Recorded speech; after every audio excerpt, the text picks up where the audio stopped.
yoo xam ne réew mi moo ñu ëpp moo ëpp doole yooyu yëpp mais feetu catholique am Sénégal feetu catholique am Sénégal ma jox Pape bi feetu catholique am Sénégal julli yee ko gën a mën a feete même catholique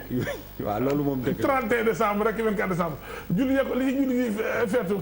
donc vraiment benn lañ il faut pas yii ñu dul ko suñu réew amul suñu réew Sénégal bokk la yeneen réew ñun ay benn lañ ñun ñëpp gëm nañ yàlla ñi gëmul yàlla sax ñu ànd ak ñoom réew mi benn lañ ay mbokk lañ lu ñaaw xaju fi. alors Pape Djibril une question que l'on me pose mooy lu fi changé xëy na ci diggante bi ñu sos école bi ba tey ba ñu war ko bañ tey tamit c'est une question que les gens se posent. man d'abord dama jàpp ne du affaire religion d'abord. exactement man c'est ma conviction. Convoquer dialogue islamo-chrétien et tout ce qu'on veut pour man c'est fausser le débat dans cette affaire-là jàpp naa ne. am na ci loo xamante ni dañ koy régler à des niveaux différents am na ci loo xamante ni ça dépasse xëy na sax parents d'élèves bi am na ci loo xamante ni ñoom mën nañ ko xam mais am na ci loo xamante ni mënuñu ko xam. ci boo defee genèse mbir mi ak changement yi nga xamante ni am na jusque là ak révision bi nga xam def nañ ko ci règlement intérieur parce que boo jëlee règlement intérieur bu njëkk bi ba ci année bii nii en 2019 ci. seen cahier de liaison yi da ngay gis ne ñu wax ne le port de voile est autorisé noonu la demee le port de voile dañu wax ne dañ ko autorisé daal ne dañu bëgg lu décent lenn rek mooy obligation bi mooy que na dëppoo ak couleuru école bi na dëppoo ak couleuru école bi parce que effectivement ñi nga xamante ni ñoom ñoo fa nekk muy soxna yi fa nekk dañuy muuru di dalal xale yi am na si ñoo xam sax interpellé nañ leen ne leen mais yéen a ngi muuru ne xale yi duñu muuru ñu ne dañ ko def pour uniforme mais defuñu ko par conviction religieuse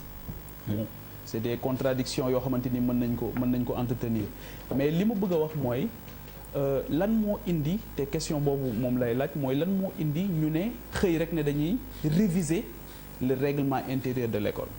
pour man loolu mooy interrogation bu njëkk beneen bi mooy kan moom école bi déjà parce que école bi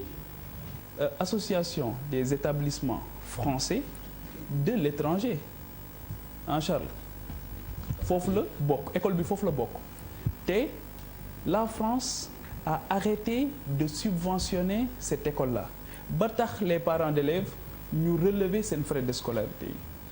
France génn ci loxo mais dañu am ay formats hybrides yoo xamante ni dañ koy entretenir boo jëlee les écoles franco-sénégalaises yi nga xamante ñoo fi nekk mais France moo doon fournir 40%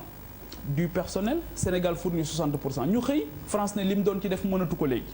on revoit les frais d'inscription à la hausse mais la France continuer am mainmise bi ci li nga xamante ni moom mooy outil bi